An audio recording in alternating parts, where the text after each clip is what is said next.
Hello everyone. Mayam nuaibiriko. Ngasi di finally yamna journey se yam video gi matung gai tare ko. Ai 20k yore. Ado mayam gi support mayam na help to biro ko degi mayam na nuksibidana koi bu yengbidana koi gi channel na sibu support to biro ko degi hujik channel je finally 20k di yojare. Sigi 20k yobo sida mayam gi am chaw ba thudang chaw ba mi yaw ko mayam na to biram dragadi mayam ni yengbidana subscribe to bidana channel je keno to biram dragadi hujik boxi yobo ngamoy. Ado finally mayam na support to biro ko degi isi yobo ngame. Ado na mayam thank you very much. Ai amazung ai family gi side gi ai mayam da thank you haijari. Ado na mayam ngasi di ai akoi imung mayam gi side gi akoi imung pulap gi mayam bu thank you haijari. Moi mayam da su keno to hanjara ge som da lai mayam som da koi ritaro Kuita. Thank you. Sangita. Thank you.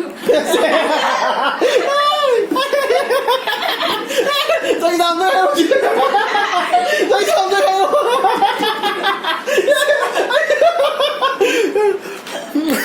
Koi Sangita, thank you hai gane ma'am.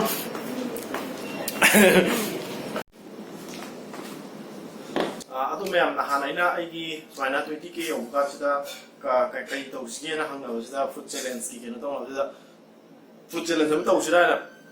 hawe da ma'am na food challenge to sige kana to sige hawe da aina kana to sige hawo di na aina aigi community da post am to ne bo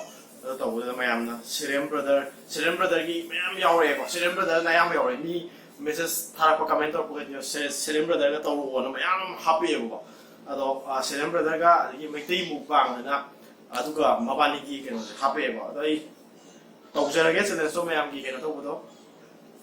ngasi di ai keno tawjadre nongni si madung da yam thuna ai tawno ba tawjara ai khalli buji kani to si gi ene ba hujik se pochai jom ta phang da bai da ko chai ba sa thang ba sa nga ta phang de ba adu phang da mina pochai kani gi to bi ro ai jung wa re ba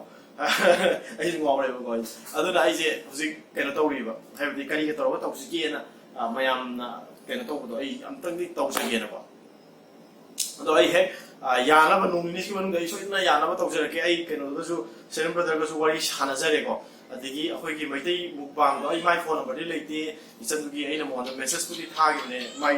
my Instagram da ma ga di pau phone ba di keno to je fazana pau phone ba ngam dre ko ma ga di ado ai akoi gi keno gi Serem brother gi zone ga di wari hana re John ga wari sanare aduga ai ga ma wari sanare ga si tau ai na smile tau gen ha ma na su ya bi ko thank you very much ko adana ai haying kena tau jarage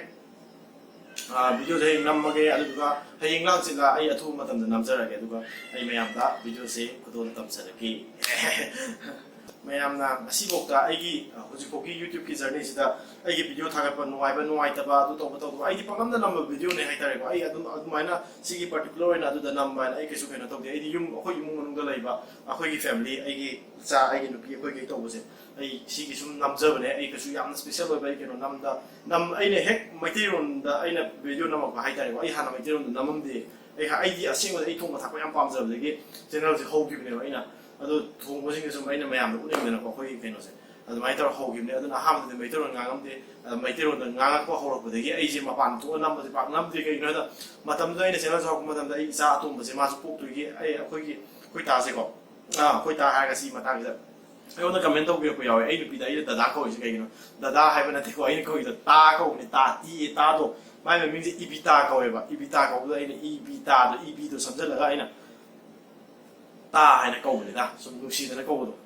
ai na mai short name hai ta sum lu si da ai ni ko ning ni ko adu ni ada khoi ta na ji ngang atum ba je ma pom da gi matang oi pregnant oi matam yo na khoi sat pe ya gi da bo ade ma je mu pi adigi hujik se ma je pogla matam ma pi ngai matam gi adai matam zo bera ka na ngai ko sa pa adu hujik ya re hujik ti ya ra ni sa hi mu phajala ka dore ma ja si to ka na lockdown ta ule le hujik se ngai na si gi se phara ga da mayam je sum mayam de santi oi ga da ai atopa video atopa zo ai sa ka ta sa me pu ju ya de excuse me ai warau ya de ai aduna sigi ke no mayam je lore kan da ai soidana ai adugi koi ba khot pa atopa mafam mayam je jarake sigi lai ba adagi ai atopa mafam da sa ka roi mafam gi phasa phasa mayam da mayam da share tok jarake sigi tang hai ge na sigi video ji ke na tok jabni mayam thank you very much once again aduga si yung na support to bi kon mai na makata na so mayam na support to bi ro ai punung si bi ba ꯑꯩꯈꯣꯏ ꯔꯤꯀꯥꯔꯗꯣꯕꯨ ꯅꯨꯡꯁꯤꯕꯤꯕ ꯑꯩꯈꯣꯏ ꯇꯥ ꯌꯦꯡꯅꯤꯡꯕ ꯑꯗꯒꯤ ꯑꯩ ꯏꯆꯥꯅꯨꯄꯥ ꯑꯇꯣꯝꯕ ꯌꯦꯡꯅꯤꯡꯕ ꯃꯤꯁꯦ ꯃꯈꯟ ꯃꯈꯟꯅꯤꯀꯣ ꯁꯤꯗ ꯌꯥꯎꯔꯤꯁꯦ ꯑꯗꯨꯅ ꯃꯈꯟ ꯃꯈꯟ ꯃꯌꯥꯝꯁꯤꯅ ꯄꯨꯟꯁꯤꯜꯂꯒ ꯐꯦꯃꯤꯂꯤ ꯑꯃ ꯁꯦꯝꯃꯤꯅꯤ ꯁꯤꯒꯤ ꯐꯦꯃꯤꯂꯤꯁꯦ ꯊꯨꯒꯥꯏꯒꯨꯝꯁꯦ ꯃꯌꯥꯝꯒꯤ ꯍꯦꯜꯞ ꯑꯃꯁꯨꯡ ꯃꯌꯥꯝꯒꯤ ꯁꯄꯣꯔꯠ ꯌꯥꯝ ꯗꯔꯀꯥꯔ ꯇꯥꯏ ꯃꯌꯥꯝ ꯁꯄꯣꯔꯠ ꯇꯧꯕꯤꯌꯨ ꯑꯗꯨꯝ ꯊꯦꯡꯛ ꯌꯨ ꯚꯦꯔꯤ ꯃꯆ ꯉꯁꯤꯒꯤ ꯃꯇꯥꯡꯗ ꯂꯣꯏꯁꯤꯟꯖꯔꯒꯦ ꯑꯩ ꯌꯥꯝ ꯊꯨꯅ ꯆꯦꯂꯦꯟꯖꯀꯤ ꯚꯤꯗꯤꯑꯣꯗꯣ ꯑꯩ ꯄꯨꯖꯔꯛꯑꯒꯦ ꯑꯗꯨꯗꯨꯒ ꯑꯩꯅ ꯂꯥꯁ ꯑꯣꯏꯅ ꯆꯦꯂꯦꯟꯖ ꯇꯧꯒꯦꯅ ꯈꯜꯂꯤꯁꯤꯀꯣ ꯃꯣꯏꯗꯁꯨ ꯇꯧꯔꯦꯗꯅ ꯑꯗꯨꯒ ꯑꯇꯣꯞꯄ ꯃꯛꯕꯥꯡ ꯇꯧꯕ ꯀꯥꯡꯕꯨꯁꯦ ꯃꯣꯏꯁꯤꯡꯗ ꯂꯣꯏ ꯆꯥꯕꯒꯤ ꯇꯧꯕꯁꯤꯡꯁꯤꯗ ꯂꯣꯏ ꯇꯧꯒꯦꯕ ꯑꯗꯨꯗꯤ ꯃꯌꯥꯝ ꯁꯨꯝ ꯅꯨꯡꯉꯥꯏꯗꯅꯀꯣ ꯑꯗꯨꯒꯤ ꯋꯥꯅꯤꯗ ꯑꯗꯨꯅ ꯑꯩ ꯇꯧꯖꯔꯒꯦ ꯃꯌꯥꯝ ꯑꯊꯨꯕ ꯃꯇꯝꯗ ꯉꯁꯤꯒꯤ ꯃꯇꯥꯡꯁꯤꯗ ꯂꯣꯏꯁꯤꯟꯖꯔꯒꯦ good night thank you very much ꯑꯩ ꯉꯁꯤ 20K ꯌꯧꯔꯦ